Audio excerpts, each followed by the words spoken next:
الحمد لله نحمده ونستعينه ونستغفره ونؤمن به ونتوكل عليه ونعوذ بالله من شرور أنفسنا ومن سيئات أعمالنا من يهده الله فلا مضل له ومن يضلله فلا هادي له ونشهد أن لا إله إلا الله وحده لا شريك له ونشهد أن سيدنا ومولانا محمدا عبده ورسوله وبارك وسلم تسليما كثيرا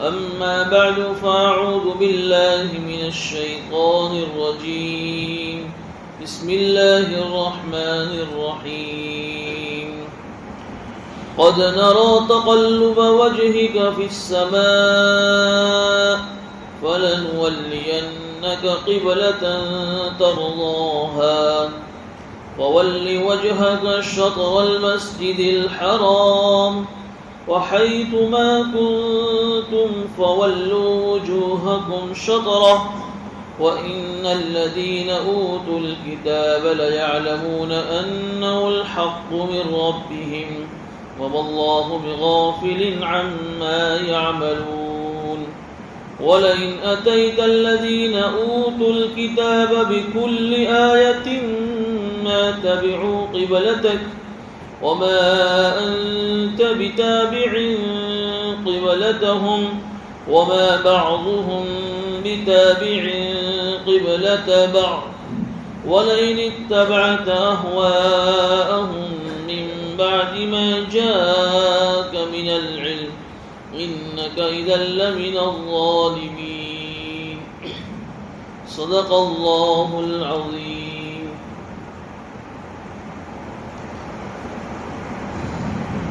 گزشتہ مجلس میں دوسرا پارہ شروع ہوا تھا اور دوسرے پارے کے شروع ہی میں اللہ رب العزت نے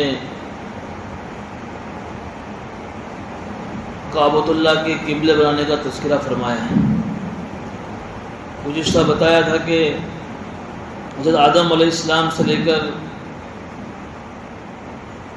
حضرت ابراہیم علیہ السلام تک جتنے بھی نبی آئے ہیں یہ سارے نبیوں نے کعبۃ اللہ کی طرف رخ کر کے نماز پڑھی.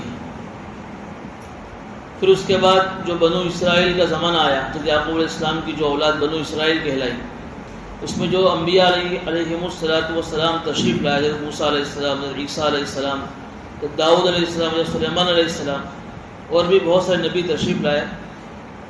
ان نبیوں کا قبلہ بیت المقدس رہا. پھر آخر میں بنو اسماعیل میں اللہ کے نبی صلی اللہ علیہ وسلم تشریف لائے نبی بن کر. تو اللہ کے نبی صلی اللہ علیہ وسلم نے بھی کعبۃ اللہ ہی کو اپنا قبلہ بنایا جو تمام نبیوں کا قبلہ رہا ہے بنو اسرائیل کو چھوڑ کر. لیکن مدینہ منورہ ہجرت کر لینے کے بعد مدینہ منورہ میں جو یہودی قوم آباد تھی ان کو اسلام سے مانوس کرنے کے لیے ان یہودیوں کا جو اپنا قبلہ تھا بیت المقدس جس کو ہم بیت المقدس بھی کہتے ہیں تو ان کے قبلے کی طرف رخ کر کے نماز پڑھنا حضور اکرم صلی اللہ علیہ وسلم نے شروع کر دیا. 17 مہینے تک اللہ کے نبی صلی اللہ علیہ وسلم نے مدینہ منورہ کے اپنے قیام کے زمانے میں بیت المقدس کی طرف رخ کر کے نماز پڑھی کہ کسی طریقے سے یہودی مسلمان ہو جائے اسلام سے قریب ہو جائے اور اسلام قبول کر لے. لیکن آپ ابھی بھی سنیں گے پہلے بھی سنتا آئے کہ یہ ضدی اور ہٹ دھرم قوم تھی حسد اور حاسد قوم تھی. بغض تھا ان کو اللہ کے نبی صلی اللہ علیہ وسلم سے کہ سارے نبی بنو اسرائیل میں آئے اور یہ آخری نبی بنو اسماعیل میں کیسے آ گئے. بس یہ ان کو دشمنی تھی اللہ کے نبی صلی اللہ علیہ وسلم سے.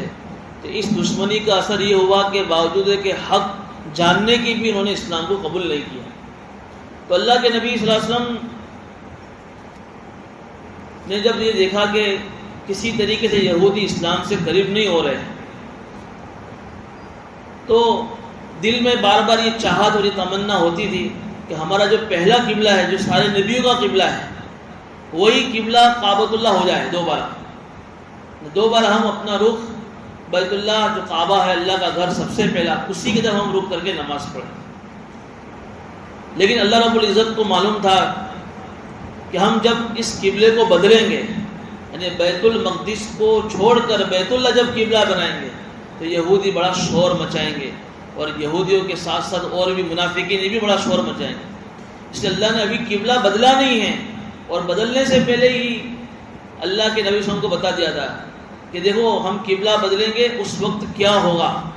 سیقول السفہاء من الناس، کچھ بیوقوف لوگ کہیں گے دیکھو میں یہ کیسا نبی ہے، اور یہ نبی کے ماننے والے کیسے ہیں، کیا وجہ ہوئی ان کو 16-17 مہینے سے اچھی خاصی بیت المقدس سے رک کر کے نماز پڑھتے تھے اور پتہ نہیں فوراً قبلہ بدل گیا. ایسی ایسی باتیں نبی ہوگی قبلے کے بدلنے کے بعد.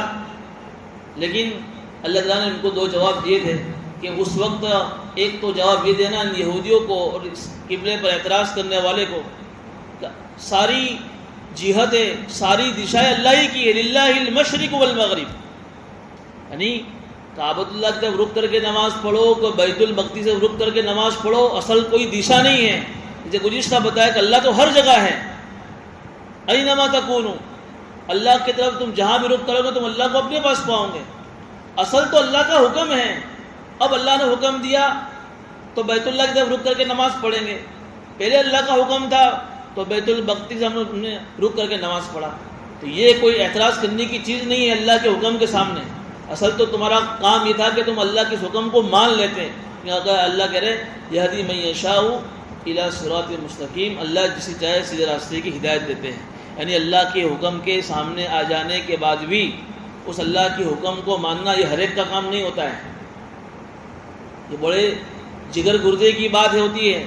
آدمی کو معلوم ہے کہ بھئی اللہ کا حکم ہے، یہ شریعت ہے، یہ سنت ہے، یہ دین ہے، پھر بھی آدمی اپنی مرضی کو چھوڑ کر اس اللہ کے حکم کو پورا کرے. یہ ہر آدمی کی بات نہیں ہوتی. جس کو اللہ توفیق دے، جس کو اللہ ہدایت دے، بعض مرتبہ ہوتا ہے نا آدمی کو سب معلوم ہوتا ہے کہ دین کیا ہے، شریعت کیا ہے، لیکن کیا کہ نہیں، آدمی اپنی مرضی چلتا ہے. سمجھو کہ اس کو اللہ کی طرف سے توفیق نہیں مل رہی. یہ بڑی خطرے کی گھنٹی ہوتی ہے. ایک تو ایک آدمی جہالت میں کوئی کام شریعت کے خلاف کرے، اور ایک یہ کہ شریعت کا حکم آ جانے کے بعد پھر آدمی شریعت کی مخالفت کرے. سمجھو کہ اس کے لیے بڑی خطرے کی گھنٹی ہے. اب تو لوگ ایسا بھی کہتے ہیں کہ جاننے کا ہی نہیں تو پھر ماننا پڑے. تو یہ بھی غلط چیز ہے. ہمارے لیے تو قرآن میں یہ حکم ہے کہ فَاسْأَلُوا أَهْلَ الذِّكْرِ إِن كُنتُمْ لَا تَعْلَمُونَ، کہ نہیں معلوم ہے تو جاننے والوں سے جا کر پوچھو. جہالت یہ کوئی ایسی چیز نہیں ہے جو تمہیں اللہ کے عذاب سے چھڑا دے گی. اس لیے میں بار بار ایک مسئلہ آپ کے سامنے بیان کرتا ہوں کہ اس اللہ رب العزت نے اس جو پوری کائنات بنائی ہے، یہ تو اللہ کا احسان مانو، اللہ کا فضل مانو کہ اللہ نے اس دنیا کو بنانے کے بعد، اس کائنات کو بنانے کے بعد اللہ نے اپنے تعارف کے لیے اللہ نے جو ہے صحیح دین ہم تک آئے، اللہ کی معرفت، اللہ کے نبیوں کی معرفت، کہ اللہ نے یہ نبیوں کا سلسلہ جو جاری فرمایا، اللہ کا احسان ماننا چاہیے. ورنہ میں مسئلے کے اعتبار سے آپ کو بتاؤں کہ ایک آدمی پہاڑ کی اونچی چوٹی پر ہے، اور اتنی اونچی چوٹی پر ہے کہ وہاں اس کو کوئی دین کا پیغام پہنچانے والا کوئی جا نہیں سکتا ہے. کوئی نبی نہیں گیا، کوئی نبی کا وارث نہیں گیا، اور وہ ایسے ہی جاہل ہو کے مر گیا. کل قیامت کے دن وہ اللہ کے سامنے پیش ہوگا اور اللہ کے سامنے اپنا یہ عذر بیان کرے گا وہ کہ اللہ میں کیا کروں، مجھے معلوم ہی نہیں کہ تو کون ہے، تیری وحدانیت، تیری ربوبیت، تو ایک ہے، یہ سب چیزیں مجھے معلوم ہی نہیں تھی، میں تو ایسے ہی مر گیا، کوئی بھیجتا میرے پاس تو کہ اللہ اس کو عذر قبول کر لیں. جو آج لوگ یہ کہتے ہیں کہ ہم اللہ کو کہہ دیں کہ اللہ کو خبر نہ تھی، یہ مسئلہ ان لوگوں کے لیے ہے. اللہ اس کو پھر بھی جہنم میں بھیجے گا. کیوں؟ اس کی وجہ لکھی علماء نے کہ کوئی سمجھانے والا دنیا میں نبی آئے ہمیں کہ اللہ ایک ہے، پھر بھی اللہ نے اس دنیا کی کارخانے کو، اس دنیا کو اللہ نے ایسا بنایا ہے کہ اس کی ایک اللہ کی پیدا کی ہوئی چیز اگر آدمی غور کر لے اس کو اللہ سمجھ میں آ جائے گا. آسمان میں غور کر لیتا تو کہ ایک 10 بائی 10 کا روم تجھے بنانا ہو تو 4 پلر کے بغیر تو روم نہیں بنا سکتا ہے. اتنا بڑا آسمان جسے ایسے اللہ نے 7 آسمان بنائے، ایک پلر نہیں، ایک ستون نہیں، ایک تھمبا نہیں، ایک دراڑ تجھے نظر نہیں آئے گی. کہ تجھے اللہ کی معرفت سمجھ میں نہیں ہے آسمان کو دیکھ کر؟ تو بات یہ چل رہی تھی کہ اللہ کا ایک آدمی جہالت میں اللہ کا کوئی حکم چھوڑ دے، اور ایک آدمی اللہ کے حکم کے آ جانے کے بعد بھی اللہ کے حکم کو نہ مانے، یہ ہٹ دھرمی ہے، ضدہ پن ہے، اس سے آدمی کے اپنے ایمان کے سلب ہو جانے کا خطرہ ہے۔ یہودیوں کو سب چیزیں معلوم تھی، لیکن وہ پھر بھی ضد کی وجہ سے، ہٹ دھرمی کی وجہ سے نہیں مانتے تھے۔ تو اللہ تعالیٰ نے قبلے کی جو ہے تبدیلی کے سے پہلے ہی اللہ نے کہہ دیا کہ بھائی ان قریب کچھ بیوقوف لوگ کہیں گے۔ یہ گزشتہ بات ہو گئی۔ اب آج کی اس آیت جو میں نے پڑھی گئی، تو اس آیت کا پہلا جو ترجمہ ہے، پہلی جو عجیب اللہ نے حضور اکرم صلی اللہ علیہ وسلم کے بارے میں فرمایا، اے نبی جی ہم آپ کے بارے میں دیکھ رہے تھے، آپ اپنا چہرہ بار بار آسمان کی طرف دیکھ رہے ہیں۔ یہاں اللہ رب العزت نے جو ہے حضور اکرم صلی اللہ علیہ وسلم کے چہرے کا تذکرہ فرمایا۔ قرآن کریم میں کہیں اللہ کے وسلم کے ہاتھ کا تذکرہ ہے، کہیں جو ہے سینے مبارک کا تذکرہ، یہاں اللہ کے وسلم کے چہرے مبارک کا تذکرہ ہے۔ ایک بات یہاں یہ بھی یاد رکھنی چاہیے کہ ہم لوگ تو اپنی دعا کرنے میں آزاد ہے، جو دعا مانگے، ہماری اپنی مرضی ہوتی ہے، لیکن نبی اپنی دعا میں اور اپنی خواہش میں اپنی مرضی کا پابند نہیں ہوتا ہے۔ ایسا نہیں ہے کہ نبی جو چاہے تمنا کر لے اور جو چاہے دعا کر لے۔ مفتی شفیع صاحب نے اپنی تفسیر کتاب میں لکھا ہے تفسیری مظہری کے حوالے سے کہ جتنے بھی نبی دنیا میں آئے ہیں، انہوں نے جو بھی تمنائیں ظاہر کی ہیں، جو بھی خواہش اور دعائیں کی ہیں، یہ سب اللہ کی مرضی کے پابند ہوتے ہیں۔ یہاں اللہ کے نبی صلی اللہ علیہ وسلم کو یہ علم ہو گیا تھا کہ اب اللہ تعالیٰ اس قبلے کو بدلنے والے ہیں، اور اللہ تعالیٰ کی طرف سے ان کو یہ وحی آ گئی تھی کہ اب تم تمنا کر سکتے ہو، اب تم دعا کر سکتے ہو۔ اس لیے اللہ کے نبی صلی اللہ علیہ وسلم اس اللہ تعالیٰ کی طرف سے اشارہ ملنے کے بعد، اجازت ملنے کے بعد، وحی کے انتظار میں کہ کب وحی آئے اور کب ہمارا قبلہ کعبۃ اللہ ہو جائے، بار بار آسمان کی طرف دیکھ رہے تھے۔ اسی کا تذکرہ اللہ فرما رہا ہے، قد نرى تقلب وجهك في السماء، اے نبی جی آسمان کی طرف ہم آپ کے چہرے کو بار بار الٹتا ہوا دیکھ رہے، کہ آپ بار بار دیکھ رہے ہیں کہ کب وحی آئے، کب وحی آئے۔ اللہ فوراً وعدہ سنا رہا ہے، خوشخبری سنا رہا ہے، فَلَنُوَلِّيَنَّكَ قِبْلَةً تَرْضَاهَا، اے نبی جی ہم ضرور آپ کے لیے اس قبلے کو کر دیں گے جو قبلہ آپ کو پسند ہے۔ دیکھیے یہاں اللہ نے پہلا وعدہ فرمایا، اب وہی نہیں آئی، قبلے کے بدلنے کی وہی بعد میں آ رہی ہے، پہلا وعدہ فرمایا، فوراً پھر وہی آ رہی ہے، اب قبلہ بدل گیا۔ فَوَلِّ وَجْهَكَ شَطْرَ الْمَسْجِدِ الْحَرَامِ، اے نبی جی وعدہ بھی سنایا اور وعدہ ہم نے پورا بھی کر دیا، اب آپ اپنا رخ مسجد حرام کی طرف کر دیجیے۔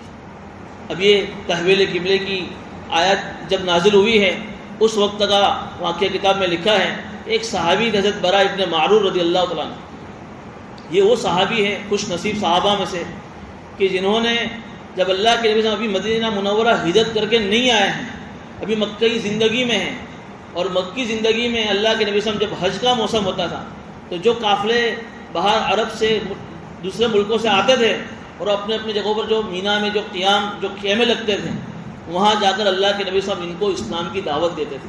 یہ اللہ کے نبی کی سنت رہی حج کے موسم میں بھی۔ ادھر مدینہ منورہ کے اندر ابھی حضور تشریف نہیں لائے مدینہ، جو یہودی قومیں آباد تھی، یہ لوگ اکثر اپنی گفتگو میں اس کا تذکرہ کرتے تھے کہ آخری زمانے میں ایک نبی آنے والا ہے، وہ نبی آخری ہوگا، ہم اس نبی کی پیروی کریں گے۔ اب اس مدینہ منورہ میں جہاں یہودی قومیں آباد تھی، وہاں مشرکین قومیں بھی تھیں، میں آپ کو اس کے بارے میں سنا چکا ہوں۔ قوم اوس اور خزرج، دو بڑی بڑی قومیں آباد تھیں، بڑی بڑی فیملی آباد تھیں۔ تو یہ اوس اور خزرج کے لوگ یہودیوں کی زبان، چونکہ آپس میں ان کا اٹھنا بٹنا ہوتا رہتا کاروباری تعلق سے بھی، ایسے بھی، تو یار یہ باتیں کر رہے یہودی لوگ کس طریقے سے ایک نبی آنے والا ہے اور ہمیں تو کچھ معلوم ہی نہیں۔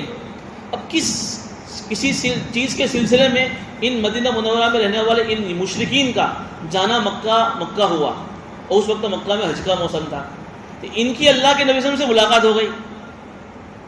جب ملاقات ہوئی اور اللہ صلی اللہ علیہ وسلم نے ان کو اسلام کا جب پیغام سنایا، ان کو فوراً یہودی کی وہ بات یاد آئی۔ کون سی بات؟ کہ ایک نبی آنے والے ہیں اور اس طریقے سے وہ دعویٰ کریں گے کہ میں اللہ کا نبی ہوں اور ان کے پاس قرآن نامی کتاب ہوگی۔ تو وہ ساری باتیں اللہ کے نبی کی زبان سے جب سنی تو ان کو یقین ہوا کہ یہی اللہ کے نبی ہیں۔ اب ذرا سنیے اس کو۔ اب جو صحابی جو مشرکین آئے تھے مدینہ سے، پہلے ملاقات میں تھے لوگ 10 سے 12 تھے، حضور صلی اللہ علیہ وسلم ان کو مکہ کے اندر جو مینا میں جو خیمے لگتے تھے اس میں ایک خیمے میں نہیں الگ سے گفا میں لے گئے کہ کوئی یہ مکہ کے لوگ دیکھ جائیں گے تو ان پر بھی حملہ ہو جائے گا. وہاں ان کو لے گئے, ان کو اسلام سمجھایا, سب لوگوں کو اسلام سمجھ میں آ گیا. 12 کے 12 یہ لوگ مسلمان ہو گئے اور مسلمان ہونے کے بعد پھر یہ لوگ مکہ چلے گئے. مکہ جانے کے بعد انہوں نے مدینہ چلے گئے اپنے شہر. وہاں مدینہ میں جا کر ہوا چلائی. یہ یہودی جو آپس میں باتیں کرتے ہیں, یہ ایک نبی آنے والے, وہ نبی مکہ میں آ گئے ہیں. دیکھو ہم تو مسلمان ہو کر آئے ہیں, ہم نے بت پرستی اور شرک مورتی پوجا سب چھوڑ دیا ہے. دوسرے سال حج کے موسم میں وہ 12 لوگ دوسرے 72 لوگوں کو لے کر گئے مکہ. دیکھیے یہ یہودی تو اپنی جگہ پر انتظار کر رہے ہیں, ان میں اللہ توفیق نہیں دی, اللہ نے انہیں اسلام قبول کرنے کی ہدایت نہیں دی. مشرکین مکہ, یہ مشرکین جو مدینہ والے, اوس و خزرج والے, ان میں طلب تھی کہ ہر وہ نبی کیسا ہوگا. وہ 12 لوگ دوسری سال 72 لوگوں پر گئے اور یہ 72 وہ بھی لوگ مسلمان ہو گئے. اس میں یہ برا ابن معروف جن کا ابھی واقعہ آ رہا ہے, یہ بھی انہی بیعت عقبہ میں یہ لوگ بھی سب مسلمان ہو گئے. پھر انہوں نے ریکویسٹ کی تھی اللہ کے نبی صلی اللہ علیہ وسلم سے, یا نبی اللہ یہ مکہ کے لوگ آپ کو جینے نہیں دیتے, اتنا پریشان کرتے, اتنا ستاتے, مدینہ آ جاؤ نا آپ, ہم جان سے مال سے آپ کی مدد کریں گے, آپ کا بال بھی بیکا نہیں ہونے دیں گے. یہ لوگ دیکھ رہے تھے کہ کتنا حضور کو ستایا جا رہا ہے. حج کے موسم میں جب حضور جب جاتے تھے تو کوئی تھوک رہا ہے, کوئی مٹی پھینک رہا ہے, کوئی پتہ نہیں کیا کیا بول رہا ہے. یہ اللہ کے آپ یہاں آ جاؤ مدینہ. اس میں برا ابن معرور بھی تھے, ان کو حضور سے بہت محبت تھی, مکہ سے بھی بہت محبت ہو گئی اور کعبۃ اللہ سے بھی بہت محبت ہو گئی. لیکن جب حضور صلی اللہ علیہ وسلم مدینہ منورہ آئے اور جب بیت المقدس سے جب رک کر کے نماز پڑھ رہے تھے تو یہ پھر بھی, یہ صحابی برا ابن معرور جو اس وقت کے مسلمان ہوئے تھے, یہ پھر بھی اس وقت تک کعبۃ اللہ کا رک کر کے نماز پڑھتے تھے. جب کسی صحابی نے جا کے حضور سے فرمایا کہ نبی اللہ وہ صحابی ہے برا ابن معرور, وہ تو ابھی بھی بیت اللہ کا رک کر کے نماز پڑھ رہے ہیں. اللہ کسی نے اسپیشل ان کو حکم بھیجوایا کہ نہیں, اب میرا آپ کو حکم ہے کہ آپ ابھی بیت المقدس کا ہی رک کر کے نماز پڑھو, یہ اللہ ہی کی مرضی ہے اور میرا بھی مرضی. چنانچہ انہوں نے بیت المقدس کا رک کر کے نماز پڑھنا شروع کر دی. لیکن ان کو محبت تو تھی کعبۃ اللہ سے. اب دیکھیے اللہ کی عجیب قدرت کہ جب یہ کعبہ کی تبدیلی کا جب حکم آیا تحویل قبلہ کا, اس وقت یہ زندہ نہیں رہے. ان کے انتقال سے 3 مہینے پہلے, یہ 3 مہینے کے بعد یہ حکم آیا اور 3 مہینے پہلے وہ انتقال کر گئے.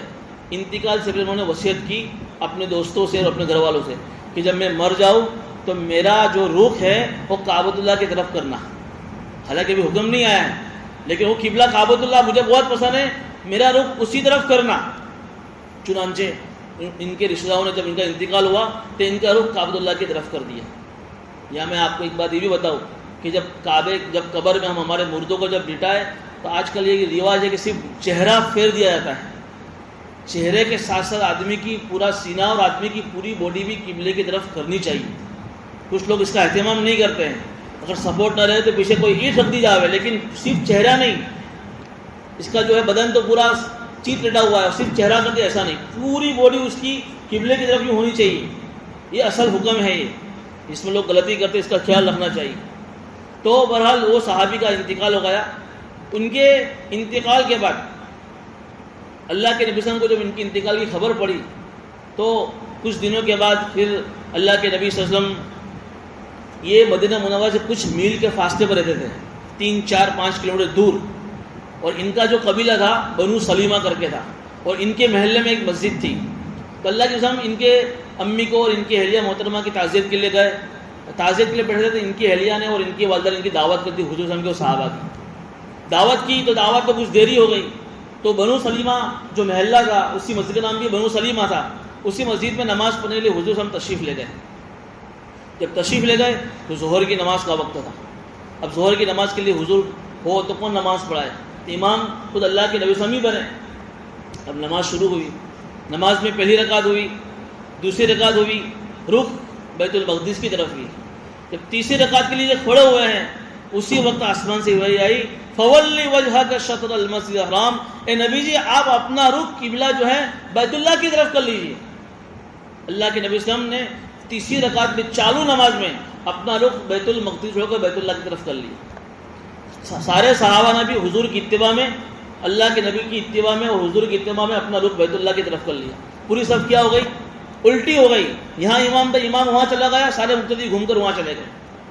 یہ کون سی مسجد میں ہوا؟ انہی صحابہ کی مسجد میں ہوا. دیکھیے ان کو بیت اللہ سے عشق تھا کعبۃ اللہ سے عشق تھا تو اللہ نے اس کا یہ عجیب انتظام فرمایا کہ انہی کی مسجد میں کعبۃ اللہ کی طرف رخ کرنے کا حکم آیا. چنانچہ اسی مسجد کے اندر 2 رکعت بیت المقدس سے رک کر کے نماز پڑھی گئی اور 2 رکعت بیت اللہ سے رک کر کے پڑھی گئی. اس لیے اسی مسجد کا نام کیا بتایا جاتا ہے؟ مسجد قبلتین. آج جو لوگ جاتے ہیں عمرہ کرنے کے لیے تو مدینہ منورہ کے قیام کے زمانے میں ٹور والے لے آتے زیارت کے لیے، اس مسجد کی طرف بھی لے آتے ہیں. بڑی عظمت والی مسجد ہے کہ جس میں ایک ہی نماز میں 2 طرف رک کر کے نماز پڑھی گئی، دونوں قبلوں کی طرف. اس کا نام کیا ہے؟ مسجد قبلتین. تو بہرحال یہ صحابی کو کعبۃ اللہ سے جب محبت تھی تو اسی محبت کی بنیاد پر انہی کی مسجد میں یہ حکم آیا. پھر عصر سے پھر بیت اللہ کی طرف رک کر کے نماز پڑھنا شروع ہو گیا. لیکن ابھی مسجد قباء تک یہ آواز نہیں پہنچی تھی کیونکہ اس زمانے میں ہمارا مائک سسٹم تھا، موبائل نہیں تھا. تو پھر مسجد قباء جو پہلی مسجد تھی مدینہ منورہ کی جو جس کی اللہ کے نبی نے نافذ تھی، اس کی مسجد کے اندر صبح سے دوسرے دن صبح سے اس کا حکم عمل میں آیا کہ وہاں ہر مسجد میں پھر یہ اعلان ہو گیا کہ سارے لوگ کہاں رک کر کے نماز پڑھیں گے؟ بیت اللہ تک رک کر کے نماز پڑھیں گے. اسی کا ہوگا، اسی میں آ رہا ہے فَلَنُوَلِّيَنَّكَ قِبْلَةً تَرْضَاهَا. اے نبی جی ہم آپ کا چہرہ اس قبلے کی طرف پھیر دیں گے جو قبلہ آپ کو پسند ہے. فَوَلِّ وَجْهَكَ شَطْرَ الْمَسْجِدِ الْحَرَامِ. اے نبی جی آپ اپنا چہرہ مسجد حرام کی طرف کر لیتے ہیں. یہاں پر ایک بات علماء نے یہ بھی لکھی ہے کہ یہاں یہ کیوں نہیں کہا اللہ نے فَوَلِّ وَجْهَكَ شَطْرَ الْكَعْبَةِ کیوں نہیں کہا، مسجد حرام کا لفظ کیوں لکھا؟ تو علماء نے بات لکھی ہے کہ بھئی کعبۃ اللہ کی طرف بعینہ، جس سمت میں کعبہ ہے، کعبے کی جو 4 عمارت کی طرف جو کعبہ ہے چوکور، اس کی طرف رخ کرنا ہر ایک کے لیے ممکن نہیں. ہم لوگ یہاں ہندوستان میں بیٹھے ہوئے ہیں اور بھی دوسرے بہت سارے ممالک ہیں جو وہاں سے دور ہے مکہ المکرمہ سے، تو ان کے لیے بعینہ کعبے کی طرف رک کر کے نماز پڑھنا ممکن نہیں تھا. اس لیے اللہ نے کہا کہ بھئی کعبہ جس کے آس پاس میں مسجد حرام ہے تو اسی مسجد حرام کے اندر بھی اسی کی طرف اگر تمہاری دشا ہو گئی تو تمہارا قبلہ ہو گیا. آج ہم یہ نماز پڑھ رہے ہیں تو کوئی ضروری نہیں ہے کہ بالکل اسی سمت میں کعبہ آ جائے. ہاں مسجد حرام کی طرف ہمارا رخ ہو رہا ہے تو یہ بھی کعبہ کا ہی طرف رخ سمجھا جائے گا. ہاں جو لوگ کعبے میں ہیں مکہ المکرمہ میں بعینہ کعبے کو اپنی آنکھوں سے دیکھ رہے ہیں ان کے لیے پھر کعبے کا رخ کرنا ضروری ہے. لیکن جس کی آنکھوں کے سامنے کعبہ نہیں ہے تو پھر اس کے لیے بعینہ کعبے کی طرف رخ کرنا ضروری نہیں ہے. کعبے کی طرف جو مسجد حرام ہے چاروں طرف، اس مسجد حرام کی جو دشا بنتی ہے، جو دشا اس کی طرف ہم نے رک کر کے نماز پڑھتے ہماری نماز ہو جائے گی. اور آپ تو جو ہے سہولت کتنی آسان ہو گئی، کمپاس آ گئے ہیں، قبلہ نما آ گئے ہیں. سفر میں کہیں بھی چلے جاؤ، ٹرین میں ہو پلین میں ہو کہیں بھی چلے جاؤ، اس میں تو کوئی انٹرنیٹ کی بھی ضرورت نہیں ہوتی. تم نے دشا ملائی فون تم کو دشا مل گئی کہ بھائی ویسٹ میں تمہارا قبلہ ہے، کعبہ تم رک کر کے نماز پڑھ سکتے ہو. ویسے بھی آدمی کو اپنے سفر کی تھیلی میں ایک قبلہ نما رکھنا ہی چاہیے اور ساتھ میں ایک سفر کا مصلی بھی. اور ایک حدیث میں آتا ہے کہ حضور صلی اللہ علیہ وسلم اپنے سفر کی تھیلی میں سرما بھی رکھتے تھے. تو قبلہ نما، سفر کا مصلی اور یہ سرما ہمیشہ سفر میں ہماری گاڑی میں اور ہماری بیگ کے اندر یہ تینوں چیزیں ہونی چاہیے. قبلہ نما اس کے لیے کہ بھائی جنگل میں کہیں معلوم نہیں پڑ رہا کہ سورج کہاں غروب ہو رہا ہے تو اس سے ہمیں دشا مل جائے گی. سفر کے مصلی کے اندر جو پلاسٹک کے مصلی آتے ہیں اس میں ایک آسانی یہ بھی ہے کہ بھئی پلاسٹک کا جو مصلی ہوتا ہے نیچے پلاسٹک ہے اوپر تھوڑی سی ویلویٹ ہے، تو اگر نیچے گندگی بھی ہے روڈ کے اوپر اور تم نے سفر کا مصلی بچھا لیا تو وہاں بھی تمہاری نماز ہو جائے گی کیونکہ وہ گندگی اوپر نہیں آئے گی. کہ سفر کا مصلی بھی ہمیں اپنے ہر وقت ہمارے پاس رہنا چاہیے اور سرمے کی بھی ایک سنت ہے. بہرحال یہ وَإِنَّ الَّذِينَ أُوتُوا الْكِتَابَ لَيَعْلَمُونَ أَنَّهُ الْحَقُّ مِنْ رَبِّهِمْ. آگے اللہ تعالیٰ ان یہودیوں کے بارے میں فرما رہے ہیں کہ ان یہودیوں کو ان کے رب کی طرف سے حق ہونا معلوم ہو گیا ہے پھر بھی یہ اس قبلے کو ماننے والے نہیں ہیں. وَمَا اللَّهُ بِغَافِلٍ عَمَّا يَعْمَلُونَ. اے نبی جی آپ گھبرائیے مت کہ یہ لوگ آپ کا قبلہ نہیں مارے، اللہ کو ان کے سارے اعمال کی سب خبر ہے. جیسے صفیہ رضی اللہ عنہ، یہ آپ کو معلوم ہوگا کون ہے، اللہ کے رسول کی زوجہ محترمہ ام المؤمنین ہے. یہ یہودی عورت تھی، یہ اپنا واقعہ سناتی تھی اسلام لانے کے بعد. اسلام سے پہلے ان کے جو چچا اور ان کے باپ، ان دونوں کا واقعہ انہوں نے اللہ کے رسول کو سنایا کہ ایک مرتبہ جب فتح مکہ کے بعد غزوہ خیبر کا واقعہ آیا، اس غزوہ خیبر کے اندر ان کا جو ہے صفیہ کا جو باپ ہے وہ باپ جو ہے مارا گیا. اور پھر یہ صفیہ اس غزوے کے اندر لونڈی بن کر باندھی بن کر اللہ کے رسول کی خدمت میں آئی. پھر اللہ سے ان کو آزاد فرمایا، پھر ان سے نکاح کر لیا. ان کے باپ بڑے سردار تھے، حیی ابن اخطب یہودیوں کے بہت بڑے سرداروں میں ان کا شمار ہوتا تھا ان کے باپ کا، حضرت صفیہ کا. لیکن حضور صلی اللہ علیہ وسلم نے جو ہے ان سے نکاح کر لیا اور نکاح کرنے کے بعد یہ صفیہ ایک مرتبہ سنانے لگی اللہ کے رسول کو کہ یہ یہودی لوگوں کو کتنا یقین تھا کہ ایک مرتبہ میرے ابا اور میرے چچا دونوں آپ سے ملنے کے لیے آئے تھے، اسلام لانے سے پہلے، اسلام لانے کے آپ سے ملاقات کرنے کے بعد جب میرے گھر آئے اپنے گھر پر، تو میرا چچا میرے باپ سے کہنے لگا کہ تمہیں نہیں لگتا ہے کہ یہ نبی حق ہے؟ کہا کہ یار حق تو ہے ہی، تو پھر ہمیں چاہیے کہ اسلام قبول کر لینا چاہیے۔ تو اس صفیہ کہتی کہ میرے باپ نے میرے چچا سے کہا کہ اگر تو نے اسلام قبول کیا تو پھر میں تیری راستے میں رکاوٹ بنوں گا اور میں تیری مخالفت کروں گا۔ جب صفیہ کہتی ہے دیکھو میرے ابا نے صاف کہا تھا کہ یہ حق ہے، لیکن پھر بھی انہوں نے اسلام قبول کیا نہیں۔ اللہ یہی کہہ رہے ہیں کہ ان کو سب معلوم تھا کہ یہ سب کچھ کیا ہے، حق ہے، لیکن یہ لوگ ماننے والے نہیں۔ اس لیے آگے اللہ فرما رہے ہیں وَلَئِنْ أَتَيْتَ الَّذِينَ أُوتُوا الْكِتَابَ بِكُلِّ آيَةٍ، اے نبی جی آپ کعبۃ اللہ کے فضائل بیان کر کے ڈھیر سارے دلائل ان کے سامنے لا کر بھی آپ رکھ دیں گے نا، تب بھی ما تبعوا قبلۃ، یہ آپ کی قبلے کو ماننے والے نہیں۔ آپ کتنے بھی فضائل سنا لو اسلام کے حق ہونے کے، کعبۃ اللہ کے حق ہونے کے، لیکن یہ لوگ ضد ہونے کی وجہ سے ماننے والے ہیں ہی نہیں۔ وَمَا أَنْتَ بِتَابِعٍ قِبْلَتَهُمْ، لیکن نبی جی آپ بھی ان کی قبلے کو مت ماننا۔ کیوں مانیں گے ہم؟ یہ تو اس لیے مان رہے ہیں، ضد کی وجہ سے نہیں مان رہے ہیں، لیکن ہم نے تو اب آپ کا قبلہ ایک مرتبہ بیت اللہ آپ کر لیا، اب دوبارہ قبلہ بدلے گا نہیں، اس لیے آپ کو بھی ان کی قبلے کو دوبارہ قبول کرنا نہیں ہے۔ اور دوسری بات یہ بتائی وَمَا بَعْضُهُمْ بِتَابِعٍ قِبْلَةَ بَعْضٍ، ابھی یہودیوں میں، اہل کتاب میں یہودی بھی اور عیسائی ہے، ان کے آپس میں جھگڑا ہے کہ یہ لوگ بیت المقدس سے جو رک کر کے نماز پڑھتے ہیں، تو عیسائی لوگ اس کے اندر بھی جو بیت المقدس کا جو مشرق کا حصہ ہے اس کی طرف رک کر کے نماز پڑھتے ہیں، یہودی مغرب کی طرف رک کر کے نماز پڑھتے ہیں، کہ ان کے آپس میں ہی جھگڑا ہے۔ یہ لوگ ہی خود آپس میں بھی اس بات پر متفق نہیں ہیں کہ بیت المقدس میں کون سی دشا ہمارا قبلہ ہے۔ اس لیے یہ نبی جی یہ لوگ آپس میں بھی جھگڑ رہے ہیں۔ وَلَئِنِ اتَّبَعْتَ أَهْوَاءَهُم مِّن بَعْدِ مَا جَاءَكَ مِنَ الْعِلْمِ إِنَّكَ إِذًا لَّمِنَ الظَّالِمِينَ، اے نبی جی قبلے کی تبدیلی کے بعد جب آپ کے پاس یہ علم پہنچ گیا کہ اب آپ کا قبلہ کعبۃ اللہ ہو گیا، اس کے بعد بھی نبی جی آپ ان کی خواہش کی پیروی کرنے میں، اور آپ نے دوبارہ بیت المقدس کا رخ کر کے نماز پڑھی، تب تو آپ ظالم شمار ہوں گے۔ یہ اللہ اپنے نبی کو کہہ رہے ہیں، حالانکہ نبی سے امید ہے، لیکن نبی کو کہہ کر پوری امت کو سنا رہے، ہم سب کو سنا رہے ہیں کہ ایک مرتبہ تمہارے نبی کے اوپر اب یہ حکم آیا اور یہ آخری حکم ہے، اب قبلہ بدلے گا نہیں، اب قیامت تک قبلہ بیت اللہ ہی رہے گا، اللہ کا گھر کعبۃ اللہ ہی رہے گا۔ پھر بھی اگر کسی نے نبی کی امت میں اگر کسی نے اپنا رخ بیت المقدس سے رک کر کے نماز پڑھی، سمجھے کہ وہ اللہ کا سب سے بڑا ظالم ہے، یہ ہم سب کو سنایا جا رہا ہے۔ الذین آتیناہم الکتاب یعرفونہ کما یعرفون ابناہم، آگے اللہ فرما رہے ہیں کہ جن کو کتاب دی گئی ہے یہ وہ اہل کتاب لوگ ہیں کہ جو نبی کو اس طریقے سے جانتے ہیں جس طریقے سے لوگ اپنے بیٹوں کو جانتے ہیں۔ بات پہلے بھی آ گئی ہے کہ یہودیوں کو اتنا یقین تھا کہ اللہ کے نبی کی صفت اوصاف کیسے ہیں، انہیں بتایا کہ ان کا چہرہ مبارک کیسا ہوگا، بال مبارک کیسے ہوں گے، آنکھ مبارک کیسی ہوگی، دانت مبارک، پورا حلیہ معلوم تھا تورات کے اندر۔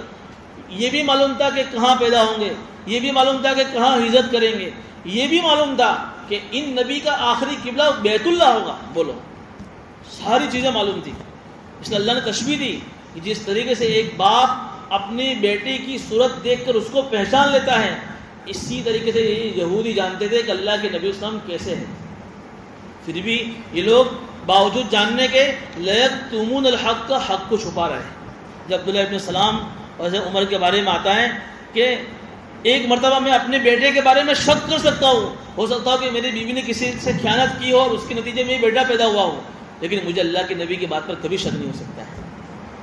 کون کہہ رہا ہے؟ جب عبداللہ ابن سلام جو یہودی عالم جب آدمی مسلمان ہو گئے، کچھ یہودی ایسے بھی ہیں کہ جب آدمی اسلام جنہوں نے قبول کر لیا، لیکن زیادہ یہودیوں نے اسلام قبول کیا نہیں، حالانکہ ان کے بارے میں قرآن کہہ رہا ہے کہ کیسے کا ان کو علم تھا کہ باپ اپنے بیٹے کو جس طریقے سے پہچان لیتا ہے اس کی صورت دیکھ کر، اسی طریقے سے یہودی اللہ کے نبی کو پہچانتے تھے۔ وَإِنَّ فَرِيقًا مِّنْهُمْ لَيَكْتُمُونَ الْحَقَّ وَهُمْ يَعْلَمُونَ، لیکن پھر بھی ان اہل کتاب میں سے ایک گروہ ایسا رہا ہے کہ جو جاننے کے بعد بھی حق چھپا رہا ہے۔ اس لیے نبی جی الحق من ربک، حق آپ کے رب کی طرف سے آ چکا ہے۔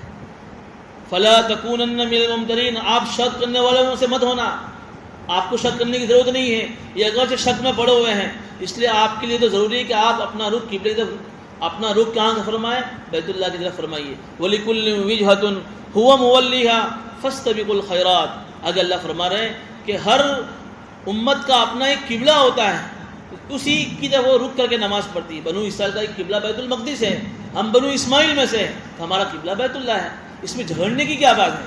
اس لیے آگے ہم مسلمانوں کو اور اس زمانے کے صحابہ کو قرآن کہہ رہا ہے فاستبقوا الخیرات، اصل کام کیا ہے؟ نیکی کی طرف رغبت کرو، نیکیوں میں آگے بڑھنے، یہ جھگڑے میں مت پڑو۔ ابھی فیصلہ اللہ نے کر لیا ہے کہ بنو اسرائیل کا قبلہ بیت المقدس ہے، بنو اسماعیل کا قبلہ بیت اللہ ہے۔ اب یہ جو جھگڑ رہے تم، یہ جھگڑنا چھوڑ دو، اصل جو تمہارا مقصد ہے فاستبقوا الخیرات، نیکی کے کاموں میں آگے بڑھو۔ شیطان یہی کام کرتا ہے، جب کوئی حادثہ ہمارے یہاں پیش آتا ہے نا، ہماری سماج میں سمجھ لو، ہماری سوسائٹی میں، ہمارے گھر میں، ہمارے محلے میں، اس سے ہم کو جو سبق لینا ہے، وہ جو عبرت کا پیغام ملتا ہے، ہم اس کو نہیں لیتے ہیں اور خواہ مخواہ کی بحثوں میں ہم پڑ جاتے ہیں۔ جیسے اصحاب کہف کا جب واقعہ چل رہا تھا تو اس وقت اصحاب کہف کو اللہ نے 300 سال سلا دیا، ایسی نیند سلائی کہ دو بار اللہ نے اپنی قدرت سے ان کو جگایا۔ اب جو وہ باہر نکلے تو ان کے ساتھ میں ایک کتا تھا۔ اب اس زمانے کے کچھ لوگ بعد میں اس بحث میں پڑ گئے کہ وہ اصحاب کہف کا کتا کیسا تھا، اس کا کلر کیسا تھا۔ ارے ابھی یہ اس بحث میں پڑھنے کی کیا ضرورت ہے تمہارے کو کہ اصحاب کہف کا کتا کیسا تھا؟ اس میں تمہاری نجات تھوڑی ہے۔ یا اصحاب کہف کتنے تھے؟ 6 تھے، 5 تھے، 7 تھے؟ اس بحث میں تم کیوں پڑھ رہے؟ قرآن کہہ رہا ہے تمہیں تو اصحاب کہف کے واقعے سے اس بات کا سبق ملا ہے کہ اللہ کتنی بڑی قدرت والا ہے کہ بغیر موت دیے کہ اگر کسی کو 300 سال سلا دے پھر بھی اللہ اپنی قدرت سے اس کو جگا سکتا ہے۔ تو تمہیں تو اللہ کی قدرت کو دیکھ کر ایمان لے آنا چاہیے۔ یہاں بھی اللہ وہی کہہ رہے جھگڑو مت، فاستبقوا الخیرات، نیکی کے کاموں میں آگے بڑھو، اینما تکونوا یأتی بکم اللہ جمیعا، تم جہاں کہیں رہو گے اللہ تم کو ایک ساتھ جمع کر دے گا، وہاں آخرت میں فیصلہ ہوگا۔ دنیا میں جھگڑنے سے کوئی مطلب نہیں ہے، نیکی کے کام کرو، اللہ تمام کو ایک ساتھ جمع کر دے گا۔ ان اللہ علی کل شیء قدیر، اللہ ہر چیز پر قادر ہے۔ اب آگے کی آیت میں، دونوں آیتوں میں پھر سے اللہ تعالیٰ نے اسی کعبۃ اللہ کے قبلہ بنانے کا حکم بار بار اللہ نے دیا، حالانکہ ایک مرتبہ یہ حکم آ گیا، کیا آیا؟ فولی وجہک وحیث ما کنتم، مسلمانوں جہاں کہیں تم رہو اپنا رخ کعبۃ اللہ کی طرف کرو۔ پھر سے آیت نمبر میں آ رہا ہے، آیت نمبر 149 میں اللہ پھر سے حکم دے رہے ہیں، آیت نمبر 150 میں پھر سے اللہ حکم دے رہے ہیں، بار بار کہہ رہے کہ تم اپنا قبلہ کعبۃ اللہ بناؤ، تم اپنا قبلہ کعبۃ اللہ بناؤ۔ علماء فرماتے ہیں کہ اللہ نے یہ حکم اس لیے دیا کہ جتنی زور سے اور جتنی شدت سے اس کا اعتراض کیا، لوگوں نے شور مچایا، اللہ ہی اتنی طاقت سے جو ہے مسلمانوں کو حکم دیا کہ یہ لوگ کتنے بھی دھم پچھاڑے کر لیں، قبلہ تو اب آخر میں بیت اللہ ہی رہنے والا ہے۔